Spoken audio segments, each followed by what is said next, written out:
कौसल्या सुप्रजा रामः पूर्वा सन्ध्या प्रवर्तते। उत्तिष्ठ नरशार्दूल कर्तव्यम् दैवमाह्निकम्। कौसल्या सुप्रजा रामः पूर्वा सन्ध्या प्रवर्तते। उत्तिष्ठ नरशार्दूल कर्तव्यम् दैवमाह्निकम्। उत्तिष्ठोत्तिष्ठ गोविन्द उत्तिष्ठ गरुडध्वज। उत्तिष्ठ कमलाकान्त त्रैलोक्यम् मङ्गलम् कुरु। उत्तिष्ठोत्तिष्ठ गोविन्द उत्तिष्ठ गरुडध्वज। उत्तिष्ठ कमलाकान्त त्रैलोक्यम् मङ्गलम् कुरु। मातः समस्त जगताम् मधुकैटभारेः वक्षो विहारिणि मनोहर दिव्यमूर्ते। श्रीस्वामिनि श्रितजनप्रिय दानशीले श्रीवेङ्कटेश दयिते तव सुप्रभातम्। मातः समस्त जगताम् मधुकैटभारेः वक्षो विहारिणि मनोहर दिव्यमूर्ते। श्रीस्वामिनि श्रितजनप्रिय दानशीले श्रीवेङ्कटेश दयिते तव सुप्रभातम्। तव सुप्रभातमरविन्दलोचने भवतु प्रसन्नमुखचन्द्रमण्डले।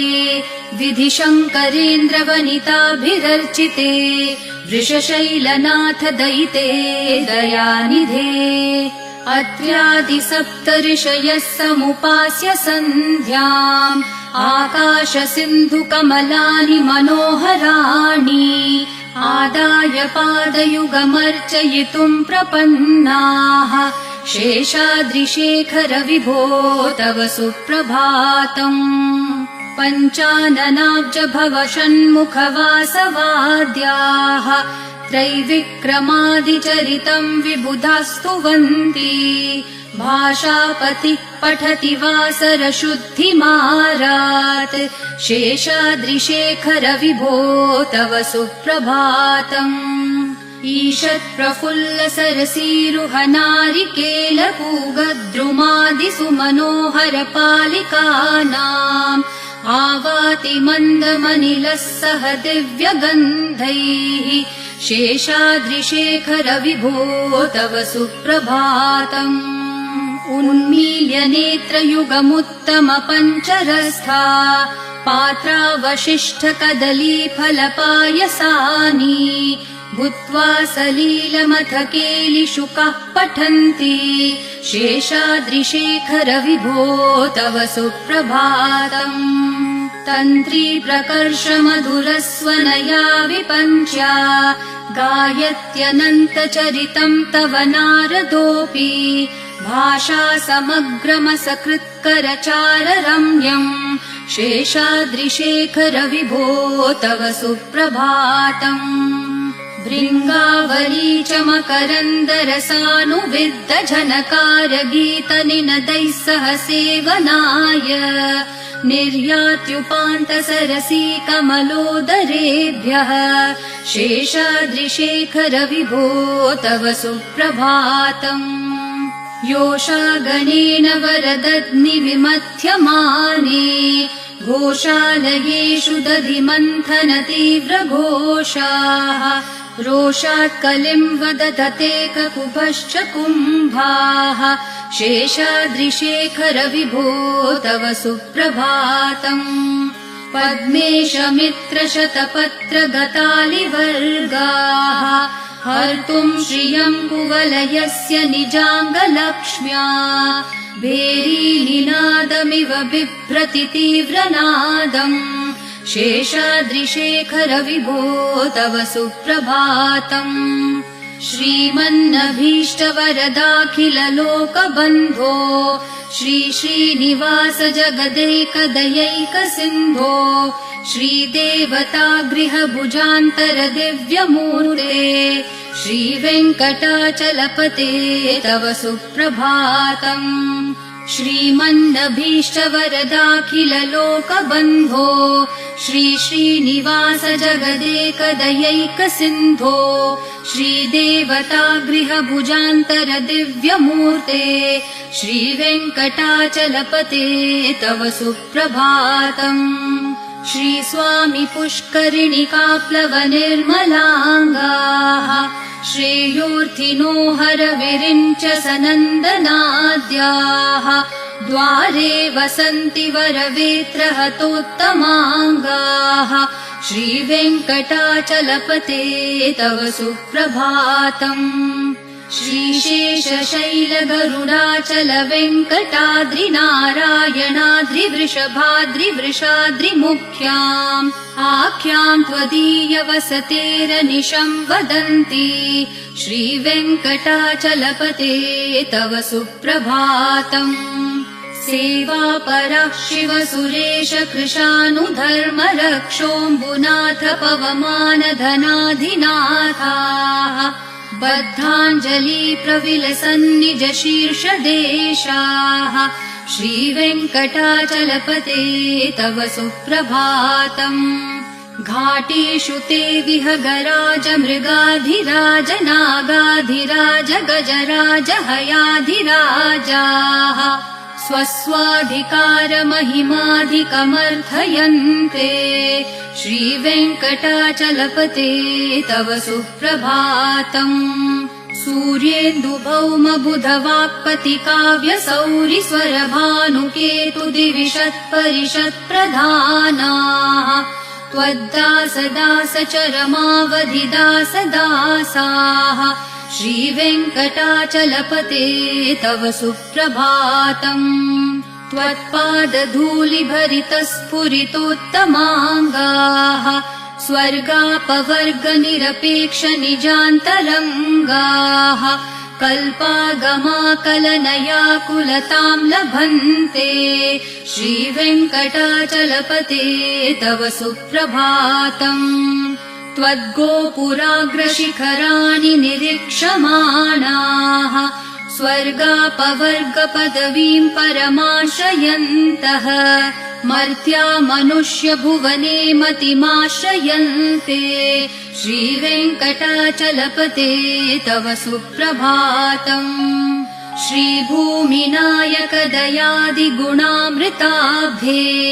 देवाधिदेव जगदेक शरण्यमूर्ते श्रीमन् अनन्त गरुडादिभिरर्चिताङ्घ्रे श्रीवेङ्कटाचलपते तव सुप्रभातम् श्रीपद्मनाभ पुरुषोत्तम वासुदेव वैकुण्ठमाधव जनार्दन चक्रपाणे श्रीवत्सचिह्न शरणागत पारिजात श्रीवेङ्कटाचलपते तव सुप्रभातम् कन्दर्पदर्पहर सुन्दर दिव्यमूर्ते कान्ताकुचाम्बुरुह कुड्मललोल दृष्टे कल्याण निर्मल गुणाकर दिव्यकीर्ते श्रीवेङ्कटाचलपते तव सुप्रभातम् मीनाकृते कमठकोल नृसिंहवर्णिन् स्वामिन् परश्वथ तपोधन रामचन्द्र शेषांश राम यदुनन्दन कल्किरूप श्रीवेङ्कटाचलपते तव सुप्रभातम् एलालवङ्गधनसार सुगन्धितीर्थम् दिव्यम् वियत्सरिति हेम घटेषु पूर्णम् धृत्वाद्य वैदिक शिखामणयः प्रहृष्टा तिष्ठन्ति वेङ्कटपते तव सुप्रभातम् भास्वानुदेति विकचानि सरोरुहाणि सम्पूरयन्ति निनदैः ककुभो विहङ्गाः श्रीवैष्णवा सततमर्थितमङ्गलास्ते धामाश्रयन्ति तव वेङ्कट सुप्रभातम् ब्रह्मादयः सुरवराः समहर्षयस्ते सन्तः सनन्दन मुखास्तवथ योगिवर्याः धामान्तिके तव हि मङ्गलवस्तु हस्ताः श्रीवेङ्कटाचलपते तव सुप्रभातम् लक्ष्मीनिवास निरवद्य गुणैकसिन्धो संसार सागर समुत्तरणैकसेतो वेदान्तवेद्य निज वैभव भक्त भोग्य श्रीवेङ्कटाचलपते तव सुप्रभातम्। लक्ष्मीनिवास निरवध्य गुणैक सिन्धो संसारसागर समुत्तरणैक सेतो वेदान्तवेद्य निज वैभव भक्त भोग्य श्रीवेङ्कटाचलपते तव सुप्रभातम्। इत्थम् वृषाचलपतेरिह सुप्रभातम्। ये मानवः प्रतिदिनम् पठितुम् प्रवृत्ताः तेषाम् प्रभातसमयस्मृतिरङ्गभाजाम् प्रज्ञाम् परार्थसुलभाम् परमाम् प्रसूते। इत्थम् वृषाचलपतेरिह सुप्रभातम्। ये मानवः प्रतिदिनम् पठितुम् प्रवृत्ताः तेषाम् प्रभातसमयस्मृतिरङ्गभाजाम् प्रज्ञाम् परार्थसुलभाम् परमाम् प्रसूते। कमलाकुचचूचुककुङ्कुमतो नियतारुणतातुलनीलतनो कमलायतलोचनलोकपते विजयी भव वेङ्कटशैलपते। कमलाकुचचूचुककुङ्कुमतो नियतारुणतातुलनीलतनो कमलायतलोचनलोकपते विजयी भव वेङ्कटशैलपते। स चतुर्मुख षण्मुख पञ्चमुख प्रमुखाखिल दैवतमौलिमणे शरणागत वत्सल सारनिधे परिपालय माम् वृषशैलपते। अतिवेलतया तव दुर्विषहै अनुवेलकृतैरपराधशतैः भरितम् त्वरितम् वृषशैलपते परया कृपया परिपाहि हरे।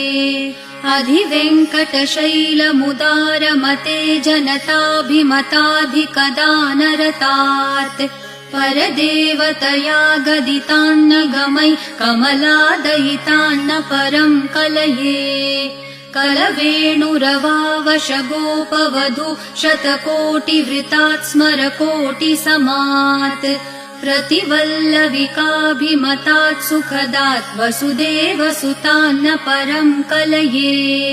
अभिराम गुणाकर दाशरथे जगदेकधनुर्धर धीरमते रघुनायक राम रमेश विभो वरदो भवदेव दया जलदे। अवनीतनया कमनीयकरम् रजनीकर चारुमुखाम्बुरुहम् रजनीचर राजतमो मिहिरम् महनीयमहम् रघुराममये। सुमुखम् सुहृदम् सुलभम् सुखदम् स्वनुजम् च सुखाय ममोघशरम् अपहाय रघुत्वहमन्यमहम् न कथञ्चन कञ्चन जातु भजे।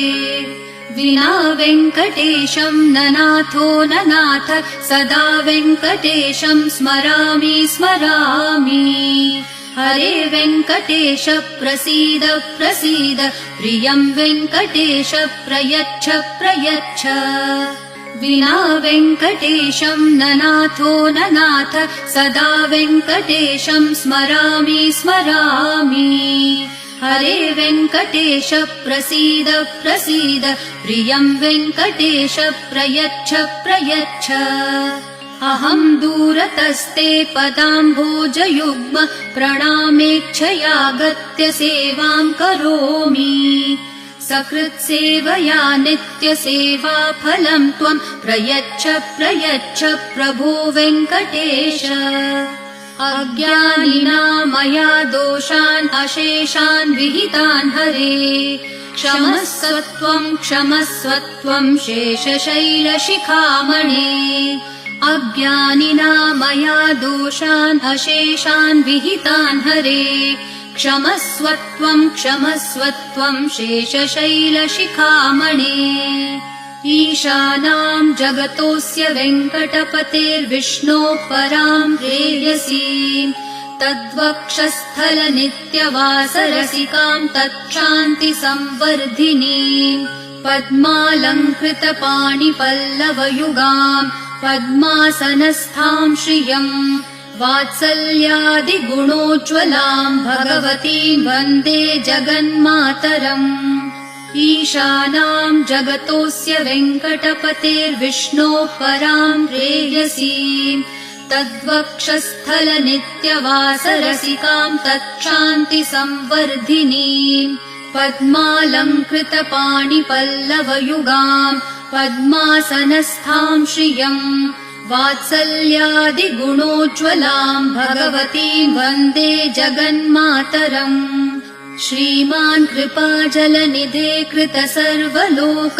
सर्वज्ञशक्तनतवत्सल सर्वशेषिन् स्वामिन् सुशील सुलभाश्रित पारिजात श्रीवेङ्कटेश चरणौ शरणम् प्रपद्ये श्रीमान् कृपाजलनिधे कृत सर्वलोक सर्वज्ञशक्तनतवत्सल सर्वशेषिन् स्वामिन् सुशील सुलभाश्रित पारिजात श्रीवेङ्कटेश चरणौ शरणम् प्रपद्ये आनूपुरार्पित सुजात सुगन्धि पुष्प सौरभ्य सौरभकरो समसन्निवेशौ सौम्यौ सदानुभवनेऽपि नवानुभाव्यौ श्रीवेङ्कटेश चरणौ शरणम् प्रपद्ये सद्यो विकासि समुदित्वर सान्द्ररागः सौरभ्य निर्भर सरोरुह साम्यवार्ताम् सम्यक्षु साहसपदेषु विलेखयन्तौ श्रीवेङ्कटेश चरणौ शरणम् प्रपद्ये रेखामयध्वज सुधाकलशातपत्र वज्राङ्कुशाम्बुरुह कल्पक शङ्ख चक्रैः भव्यैरलङ्कृततलौ परतत्त्वचिह्नैः श्रीवेङ्कटेश चरणौ शरणम् प्रपद्ये ताम्रोदरद्युतिपराजित पद्मरागौ ब्राह्मेर्महोभिरभिभूत महेन्द्रनीलौ उद्यन्नखांशुभिर्दस्त शशाङ्कभासौ श्रीवेङ्कटेश चरणौ शरणम् प्रपद्ये सप्रेम भीतिकमलाकर पल्लवाभ्याम् सम्माहनेऽपि सपदिक्लममादधानौ कान्ताववाङ्मनसगोचरसौ कुमार्यौ श्रीवेङ्कटेश चरणौ शरणम् प्रपद्ये लक्ष्मीमहीतदनुरूप निजानुभाव नीलादिदिव्यमहिषीकर पल्लवानाम् आरुण्यसङ्क्रमणतः किल सान्द्ररागौ श्रीवेङ्कटेश चरणौ शरणम् प्रपद्ये नित्यानमद्विधि शिवादि किरीटकोटि प्रत्युक्त दीप्ति नवरत्नमः प्ररोहैः नीराजनाविधिमुदारमुपादधानौ श्रीवेङ्कटेश चरणौ शरणम् प्रपद्ये विष्णोपदे परम इत्युदित प्रशंसो यौ मध्य उत्स इति भोग्यतयाप्युपातौ भूयस्ततेति तव पाणितलप्रदिष्टौ श्रीवेङ्कटेश चरणौ शरणम् प्रपद्ये पार्थाय तत्सदृशसारथिना त्वयैव यौ दर्शितौ स्वचरणौ शरणम् व्रजेति भूयोऽपि मह्यमिहतौ करदर्शितौ ते श्रीवेङ्कटेश चरणौ शरणम् प्रपद्ये मन्मूर्धिकालियफने विकटाटवीषु श्रीवेङ्कटाद्रिशिखरे शिरसि श्रुतीनाम् चित्तेऽप्यनन्यमनसाम् सममाहितौ ते श्रीवेङ्कटेश चरणौ शरणम् प्रपद्ये आम्लानहृष्यदवनीतलकीर्णपुष्पौ श्रीवेङ्कटाद्रिशिखराभरणायमानौ आनन्दिताखिल मनोनयनौ तवेतौ श्रीवेङ्कटेश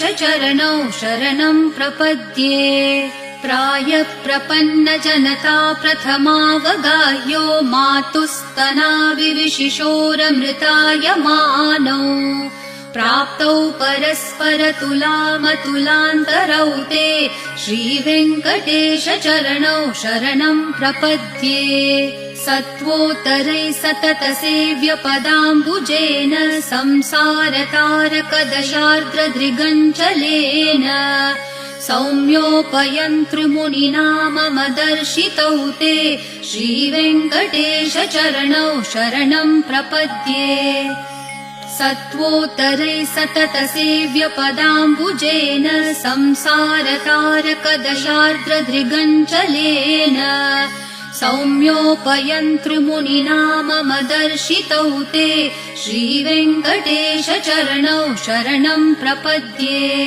श्रीशश्रिया घटिकया त्वदुपाय भावे प्राप्ये त्वयि स्वयमुपेयतया स्फुरन्त्या नित्याश्रिताय निरवद्य गुणाय तुभ्यं स्वां किङ्करो वृषगिरीश न जातु मह्यम् श्रीशश्रिया घटिकया त्वदुपाय भावे प्राप्ये त्वयि स्वयमुपेयतया स्फुरन्त्या नित्याश्रिताय निरवद्य गुणाय तुभ्यं स्वां किङ्करो वृषगिरीश न जातु मह्यम् श्रियः कान्ताय कल्याणनिधये निधयेऽर्थिनाम् श्रीवेङ्कटनिवासाय श्रीनिवासाय मङ्गलम् श्रियः कान्ताय कल्याणनिधये निधयेऽर्थिनाम् श्रीवेङ्कटनिवासाय श्रीनिवासाय मङ्गलम्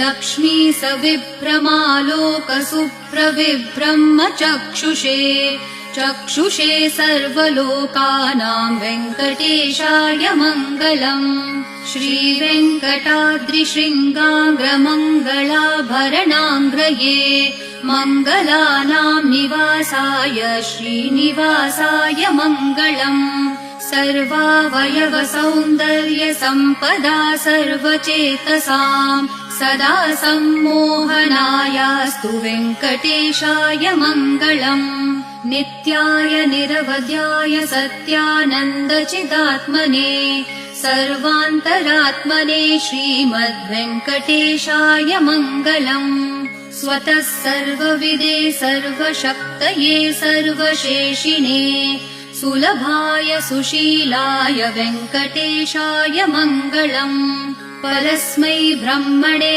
पूर्णकामाय परमात्मने प्रयुञ्जे परतत्त्वाय वेङ्कटेशाय मङ्गलम् आकालतत्त्वमशान्तम् आत्मनामनुपश्यताम् अतृप्तामृतरूपाय वेङ्कटेशाय मङ्गलम् प्रायस्वचरणौ पुंसां शरण्यत्वेन पाणिना कृपया दिशते श्रीमद्वेङ्कटेशाय मङ्गलम् दयामृत्तरङ्गिन्यास्तरङ्गैरिव शीतलैः अपाङ्गैः सिञ्चते विश्वं वेङ्कटेशाय मङ्गलम् सद्भूषाम्बरहेतिनां सुषमावहमूर्तये सर्वार्तिशमनायास्तु वेङ्कटेशाय मङ्गलम् श्रीवैकुण्ठविरक्ताय स्वामि पुष्करिणीतटे रमया